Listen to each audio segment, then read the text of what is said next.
Peçanha Gomes. Primeiro, olá a todos. Meu nome é Joaquim Peçanha Gomes, sou aluno do primeiro curso de especialização em inteligência de futuro, prospectiva, estratégia e políticas públicas. É um curso realizado pela Universidade de Brasília e Fundação Oswaldo Cruz. Eu aceitei o desafio de fazer esse vídeo em resposta a uma questão provocativa colocada no módulo 6 do curso, que seria tópicos especiais em bioética e futuro. Como o desafio não é nada fácil, né? Você trabalhar e construir esse vídeo, fiz um roteiro para facilitar a construção desse vídeo, né? E tentar concatenar melhores ideias para passar para quem assistiu o vídeo. Nessa linha, primeiramente, eu vou colocar a questão, né provocativa, colocada assim até pela própria demanda do curso, né? Foi colocado uma questão provocativa, ao mesmo tempo citar os tópicos de aplicação, se assim posso dizer, colocado pelo professor Esper Cavalheiro. Então ele coloca 5 tópicos, né, de aplicação.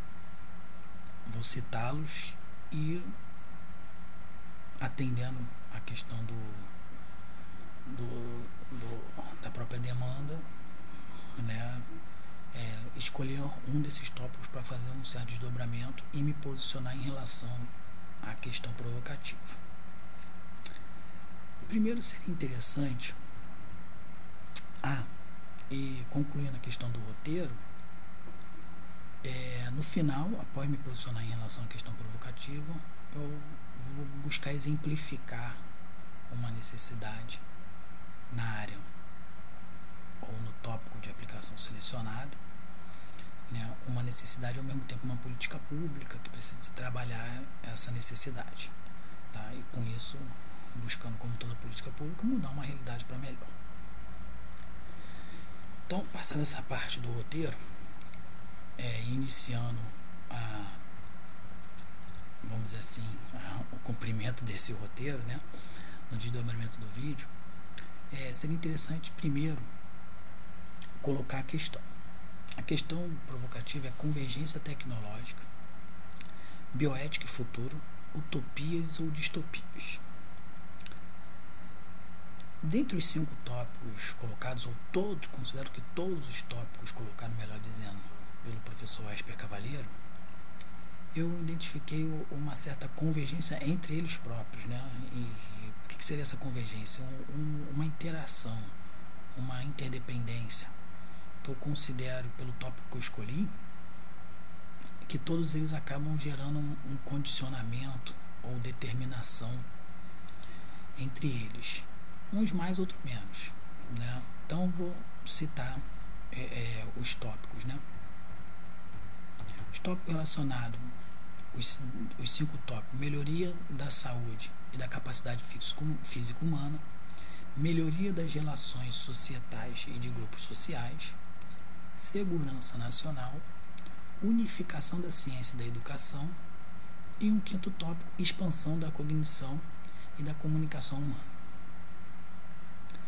Então, como eu aceitei o desafio, eu também aceitei os critérios colocados, né? E vou justificar a seleção que fiz, vamos dizer assim.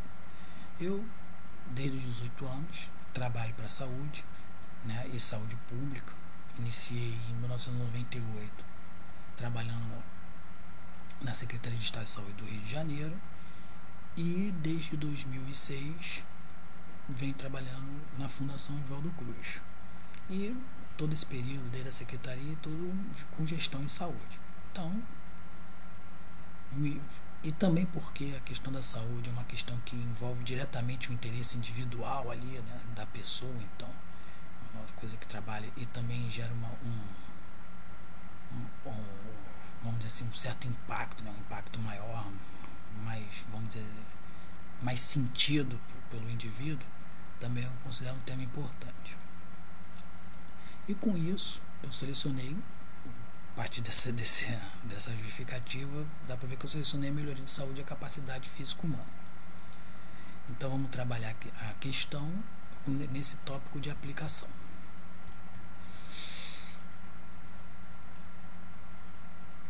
vamos seguir o roteiro, né? Eu ia colocar uma questão subvertendo o roteiro, mas vou seguir o roteiro.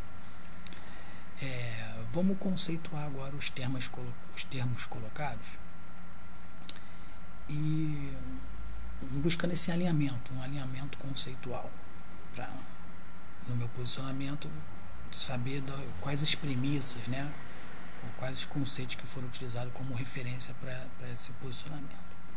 Primeiro, a questão da convergência NBIC, né, pelo próprio nome NBIC, envolve, vamos dizer assim, áreas da ciência, né, ou disciplinas, né, que estão mal em crescimento, né, que seria a nanotecnologia, a biotecnologia, tecnologia da informação e comunicação e a neurociência, ou ciências cognitivas. Então seria esse NBIC, né, o I de informação, mas envolve a tecnologia de informação e comunicação nesse I. Né, então N de nanotecnologia, B de biotecnologia, I de informação e comunicação e o C de cognitivo, ciências cognitivas. Então, colocando isso, o conceito seria o estudo interdisciplinar da nanotecnologia, da biotecnologia, das tecnologias de comunicação e informação e das ciências cognitivas. Mas esse estudo disciplinar para quê, né? Então ele busca, esse estudo, harmonizar, né, uma interação harmoniosa, vamos dizer assim, entre os sistemas vivos e os sistemas artificiais, de forma que possa ser construir dispositivos que possibilitem uma melhoria da saúde e da capacidade física dos seres humanos, né, produzindo maior bem-estar social, né, que no final as políticas públicas, a da saúde também, buscam melhor bem-estar social. Outros termos utilizados que eu busco conceituar seriam tecnofobia e tecnofilia, que claramente são pontos de vista e posicionamentos moralmente polarizados. Tecnofobia, pelo sufixo aí da palavra fobia, né, já mostra que é uma aversão à tecnologia, né, então a pessoa tem um certo espanto, então com isso se distancia da tecnologia, acha que vai ser ruim. E o tecnofilia é um fascínio pela tecnologia que acaba também não ponderando questões ou não analisando criticamente questões e pelo fim da tecnologia em si, que é a princípio para a melhoria das condições de vida da população, das pessoas, do ser humano. Então todas as tecnologias ou toda a ciência tecnológica é boa e vai vir para o bem, então por isso acaba tendo um fascínio sem criticá-lo, né? Um outro termo que seria uma via alternativa, né, para esses dois polos, vamos dizer assim, ou esses dois pontos de vista extremistas, né, seria a questão que eles chamam de complexo crítico evolutivo, né, que busca uma alternativa mais racional, então menos ideológica, né, extremista, então busca uma questão mais racional e com isso a imparcialidade, né? Claro que nada é totalmente imparcial, né? Então, mas busca, né, uma proximidade maior com a imparcialidade, sempre que possível, sempre, né, a imparcialidade.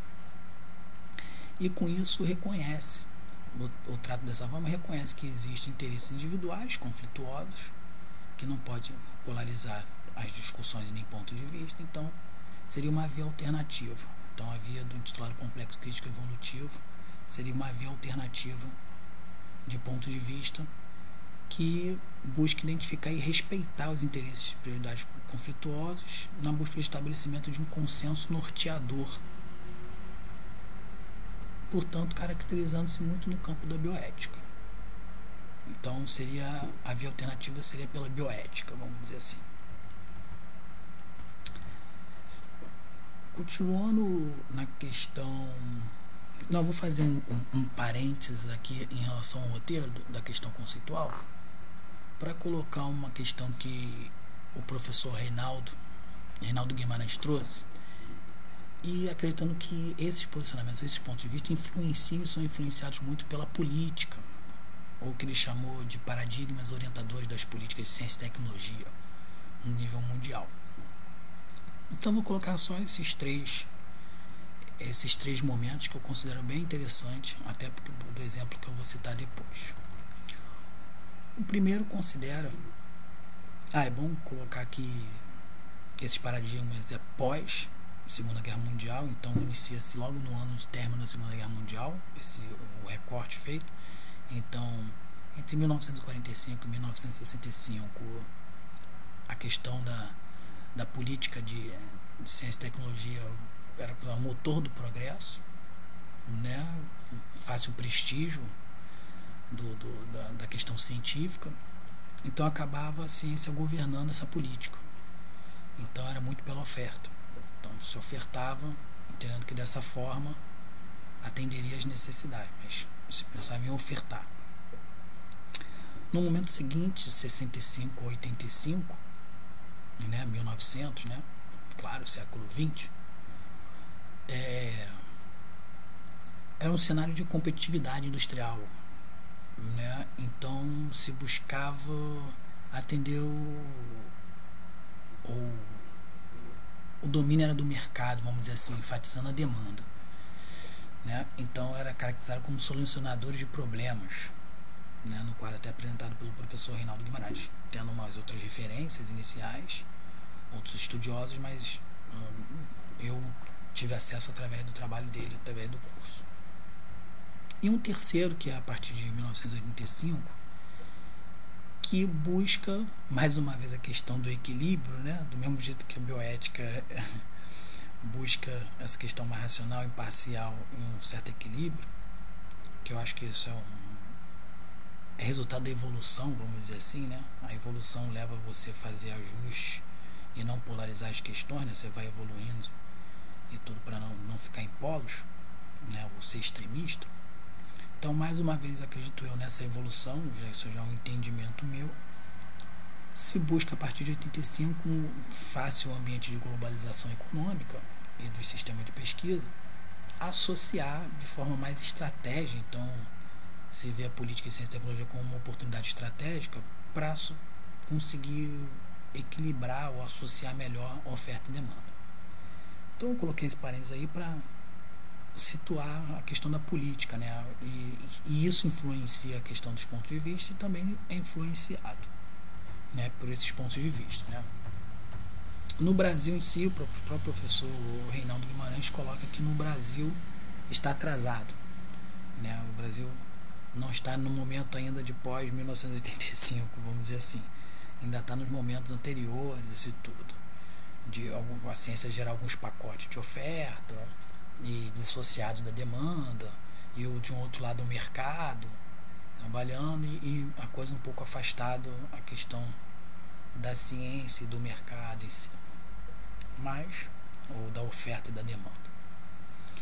E isso ele coloca como no Brasil há esse certo atraso. Voltando à questão dos conceitos, retornando à questão dos conceitos após esse parênteses em relação aos paradigmas, um outro conceito que esse termo está diretamente relacionado à pergunta, né, que é citado na pergunta, a questão, os dois termos, né, utopia e distopia. Então, busquei a origem dessas duas palavras, identifiquei que utopia vem do século XVI, início do século XVI, que foi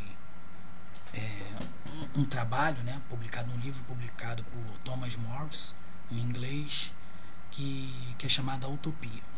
E nele ele coloca a questão da utopia, né, como sendo uma filosofia política de expressar uma sociedade ideal.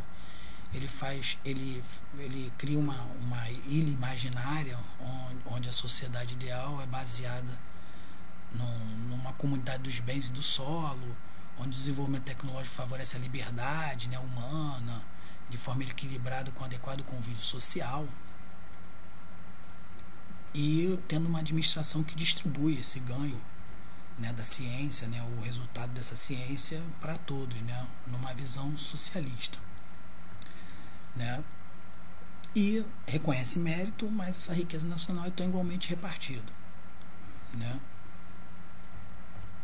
isso gerando uma certa liberdade individual de escolha e com isso gerando comunidade de vida. Então ele envolve uma liberdade de escolha com o modelo socialista. Por isso que ele considera-se um mundo ideal, mas difícil, né? Ou de quase impossível. Por isso que utiliza essa palavra utópico, né? Para aquela questão que é difícil conquistar, uma utopia, uma fantasia.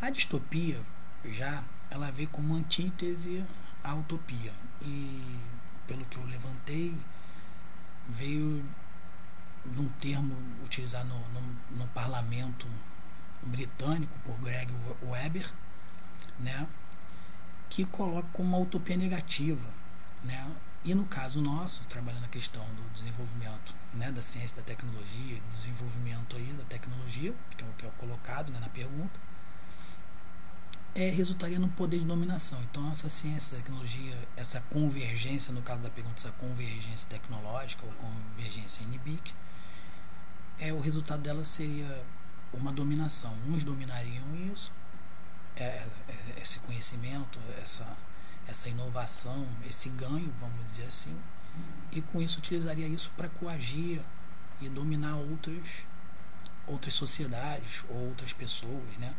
No trato entre nações contra nações, né? Então seria vamos dizer assim, como também foi colocado até por Milton Santos, que é um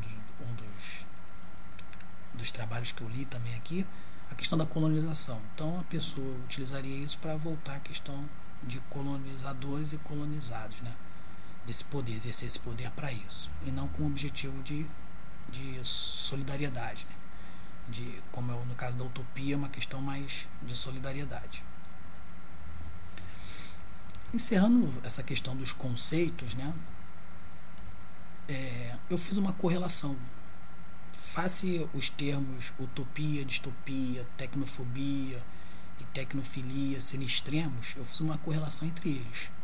E entendo que são extremistas, são termos extremistas, e com forte base ideológica e baixa racionalidade, né? Tanto utopia quanto distopia, tanto tecnofilia como tecnofobia, tá? Então eu fiz um texto aqui tentando dar um ajuste em relação a essa parte inicial que eu coloquei dos conceitos e logo em seguida me posicionar em relação à questão. Então eu coloquei assim, que cada vez mais dependemos e devemos lutar por sociedades formadas por indivíduos apropriados de conhecimento e com princípio de solidariedade para respeitar a existência de interesses individuais conflituosos, para de forma participativa identificar os problemas sociais e, de acordo com o ambiente e situação encontrada, né, ou possibilidades ou recursos encontrados também, né, construir uma agenda que maximize os consensos e equilibre ações presentes para a melhoria das condições de vida da coletividade e maior sustentabilidade para o futuro. Então, bem nos princípios bioéticos, né? Nessa linha de você conseguir atender o maior número de pessoas possíveis e esse ganho ser sustentável, né? Agora, entrando para responder a questão, me alonguei um pouco, mas eu acho que é importante, né, para a construção da lógica, né, dessa resposta. Então, respondendo a questão, eu identifico que, pela questão colocar convergência tecnológica, bioética e futuro, utopia ou distopia, eu acho que vai de encontro aí. Vai de encontro com os princípios bioéticos, a questão da utopia e distopia. Porque acredito que a convergência tecnológica e futuro devem evitar posicionamentos utópicos ou distópicos, ou deve evitar extremismos, né, os quais, por definição, acabam se afastando da realidade. né? Fica mais ideológico, mais extremo, mais polarizado e acaba ou gerando uma miopia para a pessoa identificar de fato qual é a realidade. Ele já vai com preconceitos, vamos dizer assim, já instituídos, e acaba isso dificultando ou prejudicando ou identificando equivocadamente aquela necessidade. Portanto, eu considero que é contraditório uma ação bioética ser utópica ou distópica, vamos dizer assim. Então eu coloco que, portanto, uma convergência tecnológica e futuro torna-se uma questão de bioética e não ser utópico ou distópico. Fechando essa parte e me posicionei em relação à pergunta, vem o caso de exemplificar. Para exemplificar, eu busquei trabalhar todas essas linhas, né? Tanto a questão dos interesses internacionais com um interesse nacional, a questão de uma necessidade, né, de saúde, e no caso do Brasil, né, que é uma cidade do Sistema Único de Saúde, né, para o Sistema Único de Saúde agir, e uma política pública que, através do Sistema Único de Saúde, deveria ocorrer para atender ou mudar essa realidade encontrada para melhor. Então, nessa busca eu identifiquei, e também envolve a questão econômica, e no exemplo eu vou citar isso. Primeiro quero colocar a questão do Sistema Único de Saúde. O Sistema Único de Saúde, eu vou usar aqui um termo utilizado pelo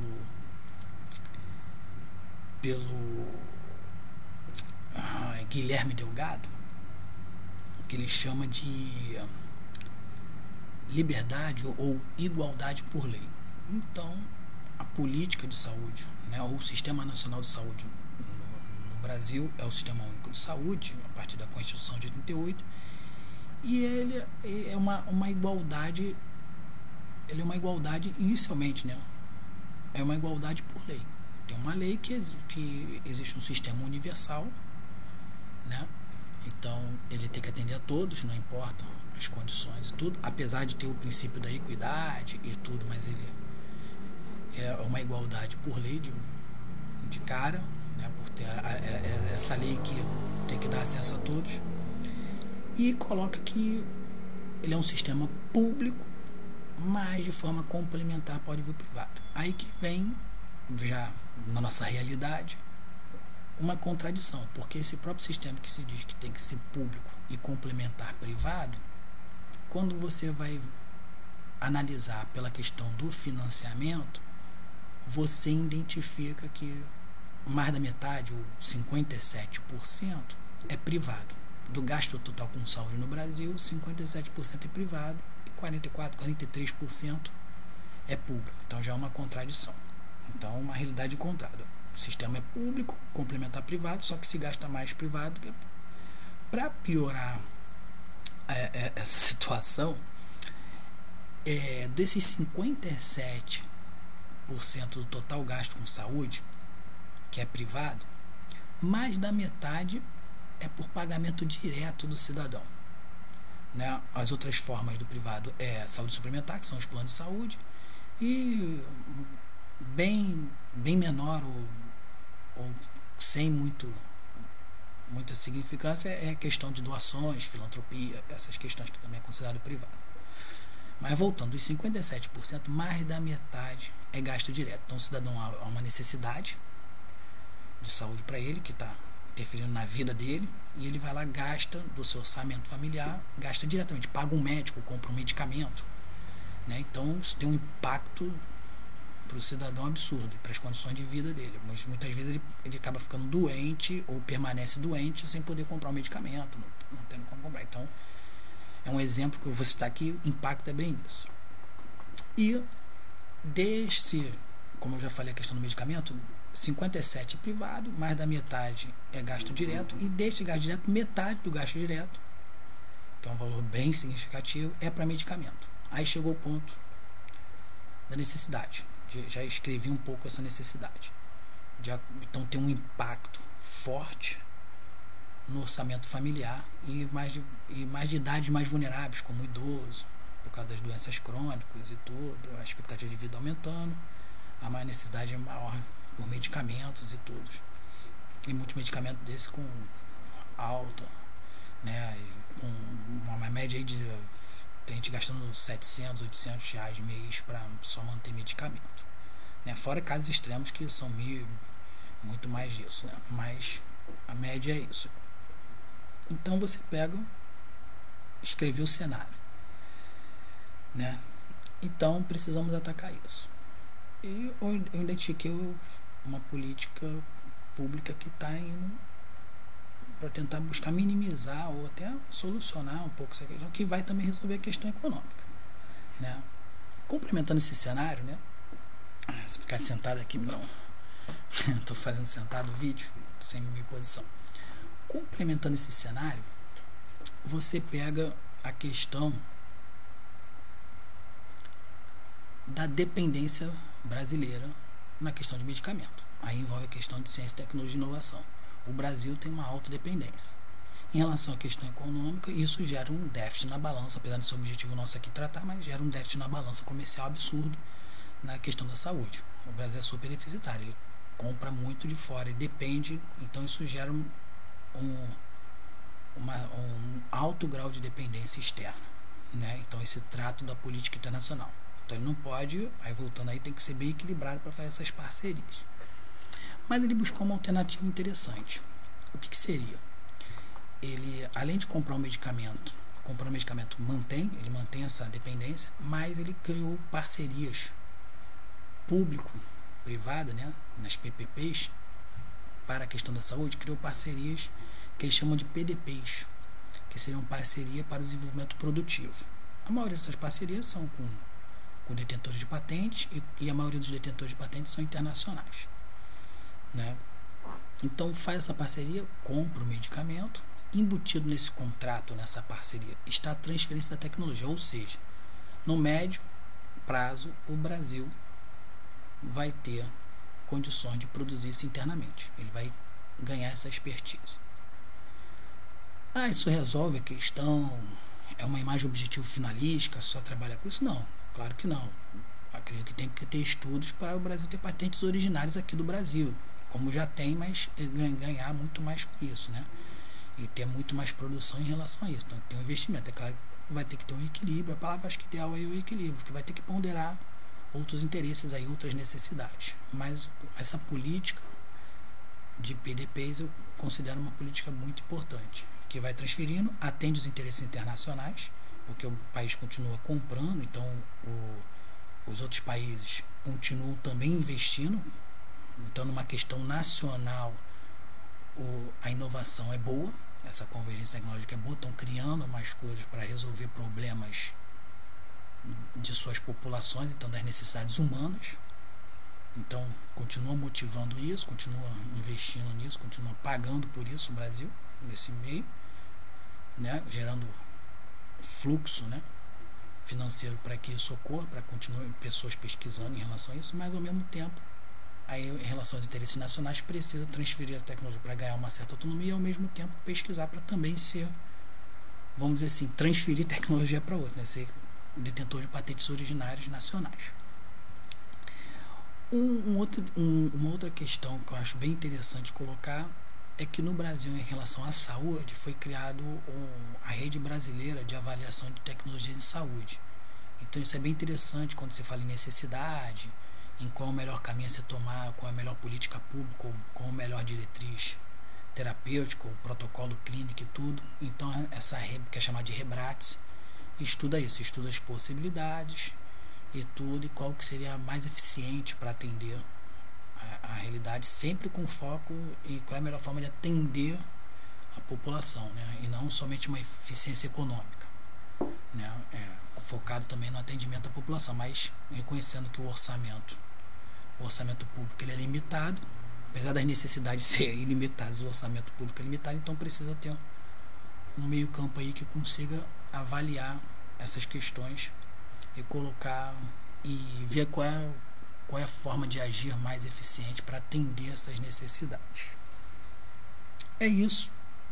Eu me prolonguei um pouco, mas eu achei importante. E espero ter atendido a expectativa de responder a pergunta, né, e me posicionar em relação à pergunta. E espero ter contribuído para a gente refletir mais essa questão aí da saúde. Um grande abraço, até o próximo desafio. Tchau, tchau.